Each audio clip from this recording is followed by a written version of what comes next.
What's cracking, everybody? XehrFelrose here, bringing you some Pokemon GO Battle League content. In today's video, we're taking a look at a strong Skeledirge team in the Ultra League with some battles submitted to the channel by one of my members of the Discord, Orange Gerbus. Thank you for sending in the battles. You can find a link in the description in the pinned comment for not only ways to submit the battles if you'd like to, trainers, but also for ways to get into the Discord as a YouTube member or Patreon subscriber. Please check out those links. And if you're looking to get some coaching, I'm also on Metafy. Links in the description and the pinned comment as well. Let's get into these battles, figuring out with an Ampharos lead, Skeledirge and Guzzlord in the back. Let's check this team out, picking up a Decidueye lead in the first game here, looking to stay in. And this is, you know, not as neutral. It's kind of like Trevenant, right? The Brutal Swing is going to do some damage here, but overall the electric damage is going to be resisted. But making a quick swap into the Guzzlord. Looks like Guzzlord is the safe swap on this team.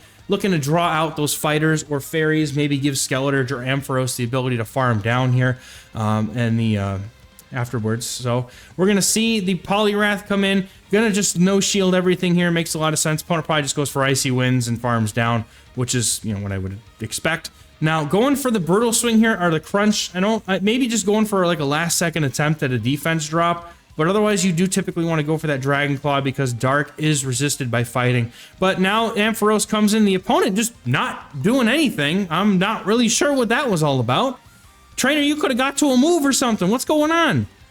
Okay, Decidueye comes back in, gonna eat another Brutal Swing or have to shield to move up. And the opponent does decide to shield, and because they didn't do anything on re-entry, or maybe they went for a Leafage and we didn't see it, but going for that Frenzy Plant here, and now going for another Brutal Swing, the opponent swaps into a Cresselia, and this is looking really good for Skeledirge here if the opponent doesn't have Moonblast, or if they have Moonblast and Grass Knot, if they're not using Future Sight. And most Cresselia these days seem to be using Future Sight. Makes me sad as a Skeledirge enthusiast. However, coming in to catch the charge move, let's see what the opponent is throwing against this Skeledirge. It's a Future Sight. That's going to do plenty of damage, but it's not going to put too much move pressure on the Skeledirge, as you could easily get to. You can easily tank two Future Sights here. Now, you got to shield up. The other one is, you've seen how much damage it does. It would put the Skeledirge extremely low. Looking for the farm down here. Nope, going for double Disarming Voices. The opponent, I think, would have been able to get to a Future Sight in, you know, maybe just one before, but they put up their shield in hopes that the opponent doesn't, or they put up their shield in hopes that the Skeledirge doesn't have two moves, and then the game starts lagging because the opponent may have closed the app, fearing that they're about to lose the game here, as Decidueye is the only thing in the back, and it's not doing too hot. Trainers, just hit the surrender button, please. Now, if there's another reason why trainers are lagging out like this, please tell me. Because I would love to know, so that I can be more educated instead of assuming people just close their app out of spite. Okay, opponent lagging behind a couple of turns here, so Ampharos is really in a good spot now. If any mirror you can get ahead on energy, you're in a good place now. Ampharos going for the Trailblaze to raise its own attack stat. And the opponent going for a charge move here. Gonna go for maybe their own Trailblaze, could go for another, going for a Brutal Swing here. And Ampharos' own Brutal Swing is gonna do even more damage here. And now I would like to, you know, I'll just note, the IVs aren't, you know, extraordinarily, you know, Skeledirge has good IVs, but just to, you know, call some attention to it, that you don't need to have rank 1 PvP IVs by any means to be able to compete in any league here. Ampharos is doing just as good at the 12, 14, 12, and that's super solid, and I think that's all there needs to be said about it. But Guzzlord out here taking double super effective damage from the Moonblast. Now, as somebody who's played that matchup before, I can say that Guzzlord can live the Moonblast, I believe.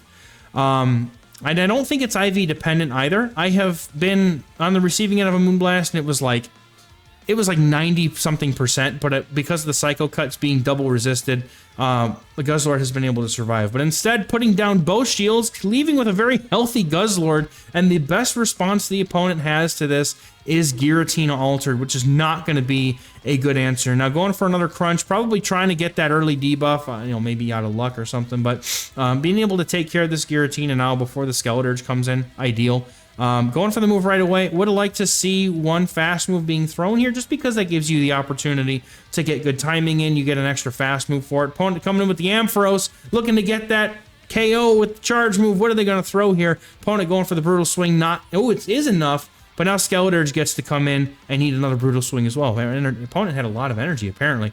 But Brutal Swing is going to be enough damage to bring the Skeledirge down into a range where it would be very, very risky. If this Giratina has Shadow Sneak, it's close, but not enough. Going for the Disarming Voice. Had enough for the Shadow Ball. Would have wanted to go for the Shadow Ball here. But either way, I think Guzzlord should be able to come in and hopefully just fast move down. Very close. Definitely want to go for that Shadow Ball, though. Good game. All right, these were cut differently than I usually cut them, so I'm going to leave it. Getting a really nice lead with XehrFelrose. Opponent immediately swaps into Registeel, and Skeledirge comes in to greet the Registeel. Minty! Trash can Registeel. Gonna no-shield the first move here. Probably a Zap Cannon, that's all right. Drop in the attack, though, unfortunate. Going to go straight Shadow Ball in this matchup. Don't see any reason to go for anything else. Should be able to get to the next Shadow Ball before the opponent can get their Zap Cannon off, because they would get their on CMP, as each Incinerate is 5, and it's 16 to the Zap Cannon, and because they threw the Shadow Ball, it adds 1 lock on. So, little counting, a little bit of counting practice for you. If you're using your own fast moves, you can count 1-turn moves somewhat reliably. Right? Every Incinerate is 5 lock-ons. You can use that knowledge to be able to count lock-ons in the future. You can also do the same for Volt Switch and Dragon Tail and all the other different moves. As long as you know how many turns the move is, you'll be able to count them. You can do it. Pidgeot coming back in, getting almost taken out. All Skeledirge doing all but taking out almost the entire team at this point on its own. XehrFelrose pops back in, resisting the damage. Opponent goes for a Feather Dance. Not going to do much here. Decidueye is going to pop back in. Loading up a Brutal Swing, Guzzlord comes in and completely shutting down Decidueye as it's got Grass and Ghost damage, and that is not going to be able to do much to this Guzzlord. Going, once again, going for that move right away. I would like to see going for a fast move in between just to make it a little bit cleaner. Opponent getting free moves through, they add up.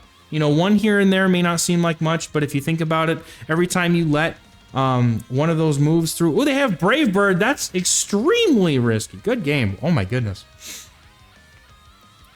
But as far as timing goes, you let one move, you let, a couple moves through here and there, they add up, and they can, sometimes, especially if you're not very consistent with throwing with timing, they can add up to whole charge moves sometimes over the course of a game, so you can see how that might be detrimental. Now, it is one of the things that I do teach while coaching, so if you're interested in improving your move timing, just recommend going down, checking out the link in the description of the pinned comment for the Metafy page, and we can get you guys started on getting better at timing, or honestly, whatever else you're trying to improve at. But XehrFelrose here, shielding up the Blast Burns, looking to get rid of this thing, and in comes a Clefable. Definitely need to avoid Guzzlord in this matchup, so really the best call here is going to be for XehrFelrose to just stay in, do as much damage as it can, and let Skeledirge pop in after the XehrFelrose goes down. We cannot risk the Guzzlord getting locked in on this thing, but that's going to be a problem because Guzzlord is going to have to get locked on to the Clefable, but hopefully there's enough left in the tank for Guzzlord and XehrFelrose to be able to tag team that Clefable, because this is going to easily one-shot this poor little Skeledirge. And wait, they went for a Night Slash. Okay. I would have gone for the Hydro Cannon to get the KO, but maybe they thought Night Slash would be enough. I'm not sure. But definitely want to go for Hydro Cannon if you're the opponent in this scenario. They did not have to use their second shield like that. They could have gone for Hydro Cannon. It would have KO'd. But Guzzlord now gets to come in, and Clefable will be able to one-shot. So I'm going to have to see how this plays out, because this could go one way or the other. Opponent might just pop back in with the Clefable here at this point and see if they can try and get some snipies or something. But we're going to see. XehrFelrose is sitting in the back, hoping to be able to do something here. Going to be able to swap in just in time, but it's a Charm Clefable. That Crunch is going to be enough, but you got to go for the Dragon Claw. No, you got to go for the Crunch. Dragon Claw is double resisted. This is not going to be enough to knock out. And unfortunately, that means the Clefable's getting to a move. If the Crunch had been what had gone off, that would have KO'd, and that would have been a win. Oh my goodness. Unfortunate, but close game. Getting into the next battle here, we're going to have our XehrFelrose against a Toxicroak. Not a great lead because of that Mud Bomb and the outpacing, and the fact that both Brutal Swing and Trailblaze are both resisted in this matchup. So relying very heavily on the Trailblaze boost on the Volt Switches here, and Guzzlord, not a good matchup either. So a little bit core broken here on this team, but hopefully XehrFelrose can make some magic happen as it goes to shield up the first Mud Bomb from the Toxicroak. Toxicroak Gonna stay. Nope, they're gonna swap out and catching the brutal swing on the Gliscor that comes in. Gliscor. It comes in, and then Guzzlord's gonna come in to be able to avoid that matchup with Toxicroak. Opponent, if they have Night Slash, gonna have to go for a full Earthquake in order to take out this Guzzlord, and Guzzlord not gonna need to worry about it because that Dragon Claw puts it in range for one Dragon Tail to take out, and the opponent doesn't shield anything.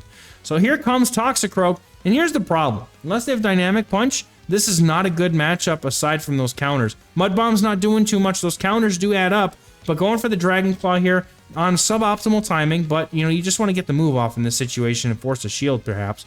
So going to be able to get that farm down almost. The opponent getting that Mud Bomb in because of that extra counter. It comes back to bite you sometimes. If we had thrown that third move, it might not have been, they might not have been able to get to that Mud Bomb.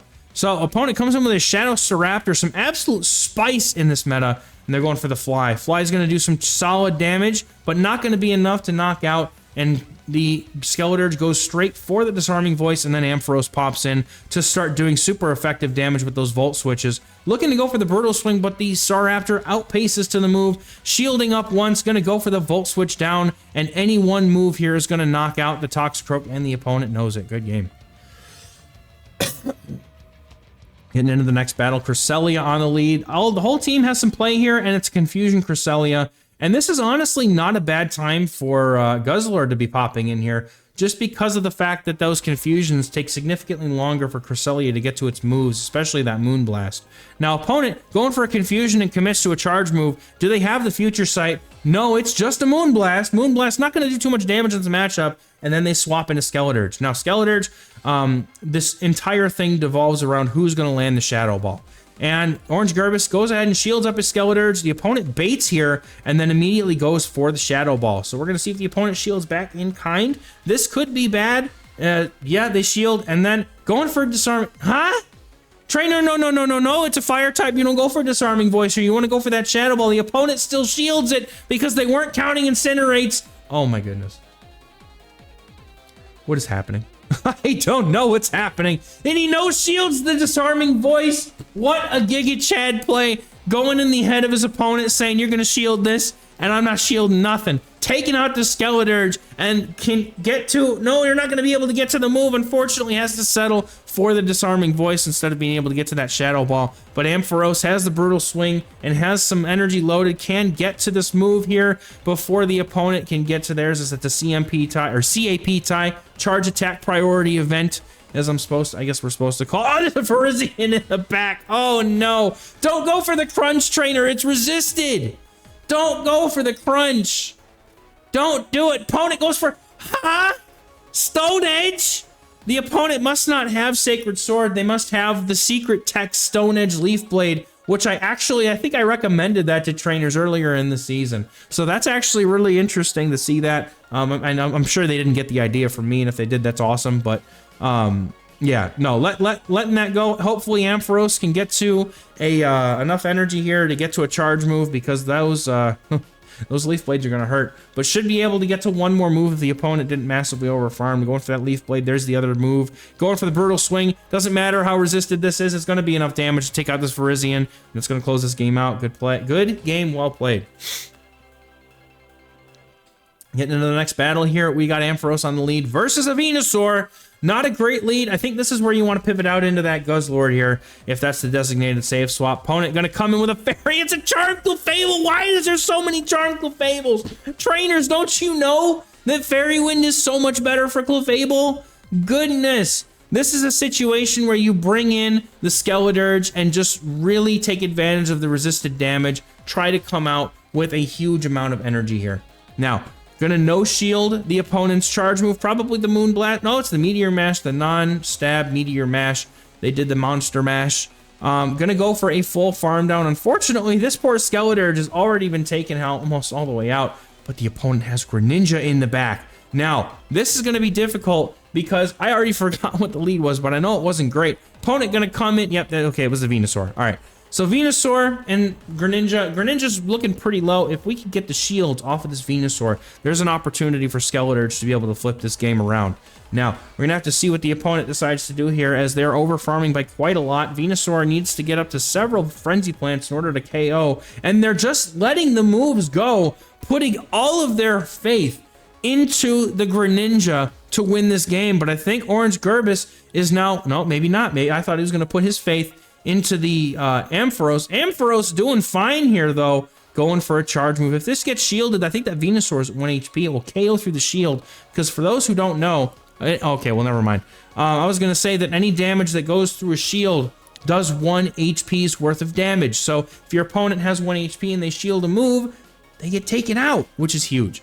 Now, I'm not sure how it was a CMP tie, because those moves don't align at all. But this Incinerate damage is going to be huge, but not enough, and I don't think so. Ampharos is not going to be able to get this Volt Switch through. That Greninja comes in, takes this game, and that's an unfortunate defeat. Getting into the next battle here, we are going to have Ampharos on the lead against a Gliscor. Not a great lead by any means here. Going to probably pivot into the Guzzlord, because that ground typing is going to make things difficult. No, staying in as they are resisting the Night Slash, is going to go for the Trailblaze here. And the only thing that this trainer needs to worry about is Earthquake. And if that was a CMP tie, that was not an Earthquake.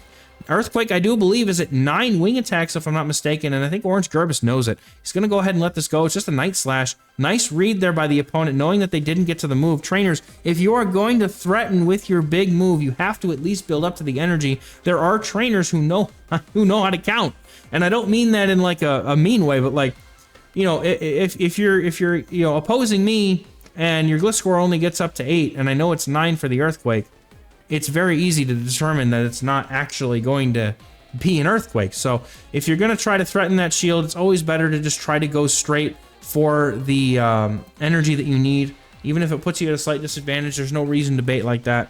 Most trainers are going to be able to tell. So just some food for thought, I suppose.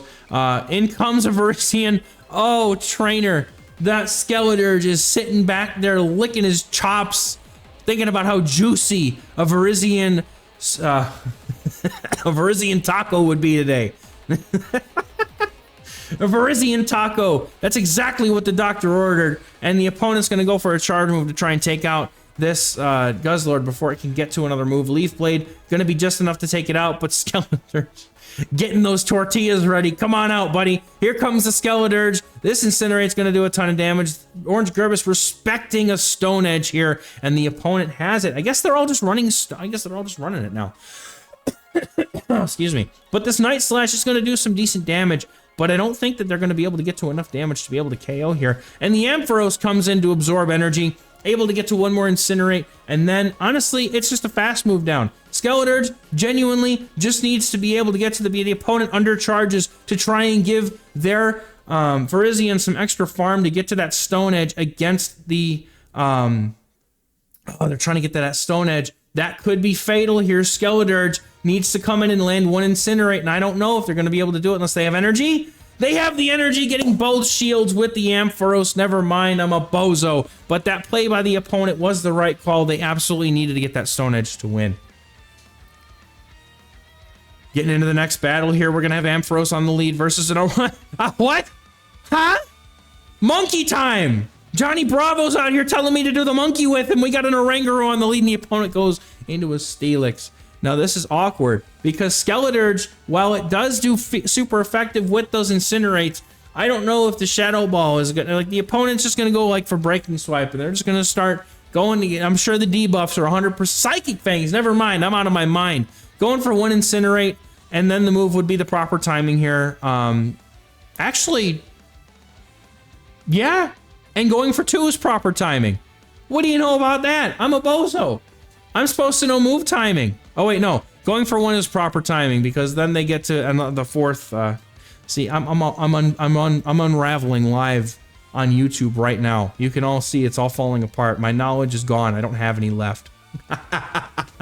Coming in with Guzzlord as it double resists this confusion damage and resists everything else on the Oranguru's moveset. Getting that switch advantage was huge. Coming in with Tentacruel. Ampharos is just waiting in the back, but we're waiting for the crunch debuff. again, waiting for that 10% chance to lower the opponent's defense and don't get it. Unfortunate, but opponent throwing on bad timing, allowing a full Volt Switch through is just not ideal. And they're going for the Acid Spray. That's a huge no shield by Orange Garbus here. And XehrFelrose not now having to worry about shielding anything else because, you know, at this point they're going to get so low that Tentacruel is just going to get knocked out. Now, opponent should have just gone for the Scald here. They go for another Acid Spray, man. Okay, they full send the Skull, but at this point, it's very safe to just save 2 shields for the Guzzlord because it's going to be able to take care of the Oranguru no problem, and the opponent knows it.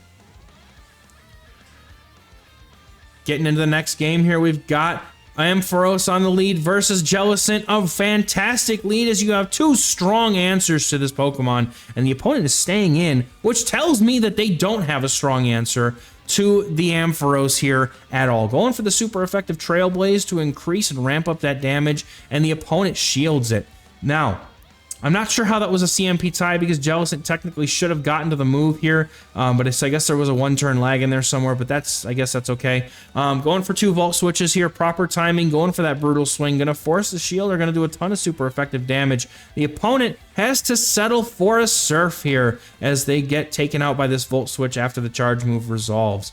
Gonna come in with a Toxicroak here, and then, man, I mean, I guess you just let it go and hope the Skeledirge and Guzzlord finish the game, right? Because, unfortunately, the opponent is weak in the back, it seems, to this XehrFelrose, but we're never going to know, or I guess we're going to know. We're never going to be able to see XehrFelrose battle it because we're going to have to see. Now, I would have come in with the Skeledirge here 100%. Maybe they were fearing the potential chance of a, oh no, the whole Incinerate goes through. Oh, that feels so bad. You want to definitely make sure that you're throwing in the middle of the Incinerate. Yeah, I'm not really sure why the opponent decided not to swap out of that.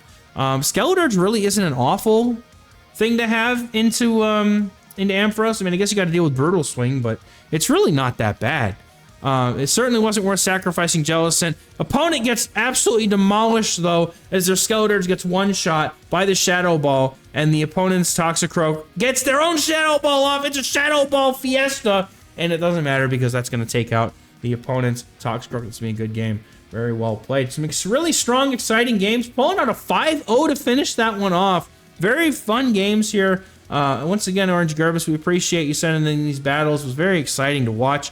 And this team seems pretty strong. As with any team, there are going to be things that core break it, but it seems like a fun team. And, you know, as with any team, you know, your main issues are going to be hard counter teams, but, you know, what are you going to do about those, right? XehrFelrose is a really fun core breaker. You know, I love Skeledirge, and Guzzlord is also just another one of those anti-meta favorites of mine. So thank you all very much for watching the video. We'll catch you in the next one. Bye-bye.